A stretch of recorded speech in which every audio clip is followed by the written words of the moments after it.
Hello, hello, hello everybody. I'm here again, just basically doing another commentary video of our M2S clear, just to sort of do a quick little, makeshift guide for now. Tell you what strats we used, what we did right, what we could have done better. Alright, let's get started. We start with a raid wide, it's not too bad. Just light mitts, whatever. Splash of Venom. This is either a splash or a drop. If it's splash, we'll be spreading. If it's drop, we'll be doing partner stacks. She does a line cleave here. It's either a line cleave or a donut. With the line cleave, the safe spots will be in the middle. And we had spread, so we're spreading. And then the second use of this is always the opposite. So we get drop. And we'll be getting the donut as well, so we'll be doing our partners. And then the safe spot for the donut is on the intercardinals. So that's where we're going to do our partner stacks. Same color waymark clock spot towers. Sorry, partners, right? So just partners with the people with the same color waymark as you. This tank bust is random. There we got the cleaves. There's another one which is a tank stack. Just random which one you get. Alright, we're at first beat.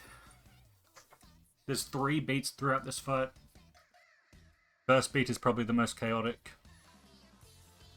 Center stage, so we're starting in, avoiding the cleaves. The second part of this is always out into cardinal. And then the third is just the opposite of whatever the first one was, so we're out in cardinal. You can be max melee there. Alright, we're going to get some towers spawning. We can't have anyone going up to 4 hearts here, or she gets a damage up and she heals a little bit. So we're going to try and get most people up to 2 hearts, and then some people will end up at 3 hearts. The way that people are going to end up doing this is ranged going up to 3 hearts and melees going up to 2 hearts. We get a stack shortly after this. The stack will give 4 hearts to the people inside the stack, just spread out among them. The melee are going to end up just soaking that, but here we just had whoever was at 2 hearts, or, just less than 3 hearts. Gotta avoid all these hearts. It's just a bullet hell, really. Gotta do your best. Someone got hit there, up to 3, so they gotta get out of the stack. And the 4 hearts get split amongst us, and we're all good. Cool. We're outer stage combo here, so we're starting out. Second hit is always out into cardinal, so we do that. And then we'll be in, opposite whatever the first was. Very nice. And that's the end of it. It's pretty chaotic just because of the bullet hell hearts, but you just gotta do your best to avoid them. Don't greed too much, and you'll be okay. Here we get a tank buster. Again, the tank buster is just random, either the cleaves or the stack. We got cleaves again. We drag the boss all the way north here and have everyone stack up. And then we're going to get these bees around the outside. They're going to do line AoEs that are baited towards us. If we're all stacked up, these line AoEs get baited pretty cleanly, and we can get some nice patterns for this sometimes, but there's still just RNG based on where the bees spawn. We got a pretty nice pattern here, but this is the most chaotic part of the fight, I'd say, because there's quite a lot of RNG to it. There might be a better way of resolving this. That's just how we did it. So we went north, rotated clockwise, just avoiding the lines as best we could. Cool. We're on second beat. At the start of second beat, she's going to stock either a drop or a spread.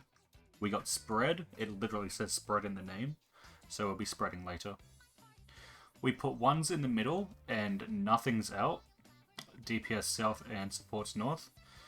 The way people are going to end up doing this is just have all of the no hearts on one side and have these stacks stacked together. Because you can do that and it'll just split the hearts among them still evenly. So everyone in those stacks will end up on 2. The ones with nothing do the towers. The ones with the spreads just spread. We got the B line. Remember, we had spread, so we're going to be doing spreads here in the middle line. Melee uptime. And that's it. Everyone's on 3 hearts, so we did it correctly. These finale raid wides are pretty strong, so yeah, even with all those mitts, look how much damage we took, you know? Make sure to be mitting. They're very strong.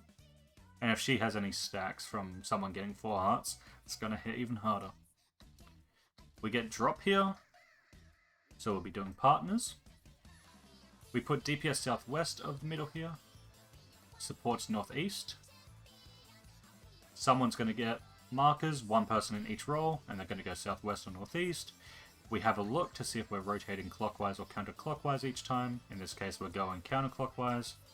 So the next person that gets marked just goes counterclockwise. Drops it. If you can't end up counterclockwise or whatever, clockwise even,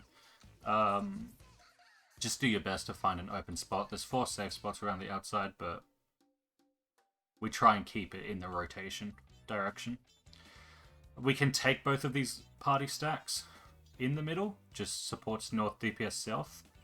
It's very tight, but it's always safe. More random tank busters. We got cleaves again, man. Where's the stack? You know? So she did drop earlier, so we're going to be doing partners here. Middle line again, so we'll be doing partners in the middle. Melee uptime again. Cool. We're into 3rd beat.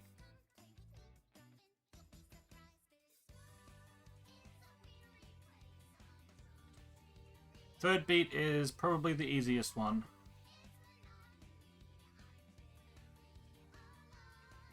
Mitts again there. She is casting drops, so we'll be doing partners later. If you look at your debuff timer, the DPS have a longer one than the supports. So the supports are going to be out doing Defamation AoEs on the wall at their clock spots first. We avoid all this shit first. So we just avoid those cleaves. Supports go out, DPS go in because supports have the shorter timer. DPS go into their towers. And then we're in, we do another set of these cleaves, and then the DPS will have to do their defamations. They had the longer timer, so they're the second set. She gets some stacks here because some people got hit by the cleaves. Supports are in the middle, and then immediately after the defamations, they do their towers. Cool. Remember, at the start of this, we got dropped, so we'll be doing partners on our intercardinals. We go and we do it. And that's that.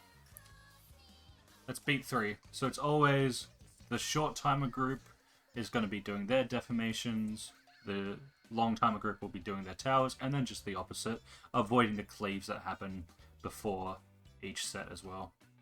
Another tank buster, man. More cleaves. Holy moly. Alright, we go max melee clock spots here. Everyone's going to get an alpha or a beta debuff. There's going to be 4 alphas and 4 betas. There'll be 4 different timers for them as well. Mine's like 40 seconds, so I won't be doing it in a while. We need an alpha and a beta in the middle to combine and do a raid wide. It explodes, we get a magic vuln. And then the boss is going to do a raid wide. And then the next set is going to do their alpha beta. And then she's going to do a raid wide. If you've done P4S, it's just like curtain call, basically. So when your timer gets below 10 seconds, you're pretty much just running in. The next people are getting ready. There's the raid wide. We heal up. It's my time. So we combine. We explode. We wait for the raid wide. Healing up. Mitigation. Whatever you've got here. And then the last set is going to go.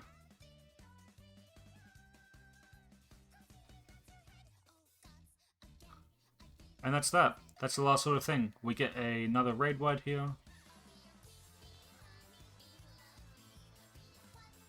Cool. And that's the end of the fight. This is Enrage.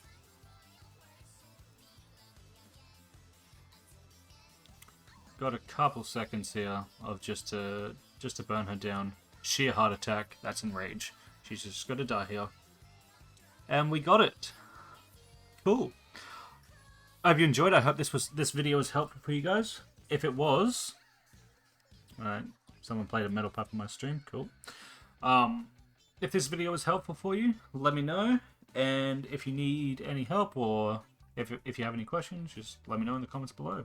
And I'll see you all in the next one. Peace.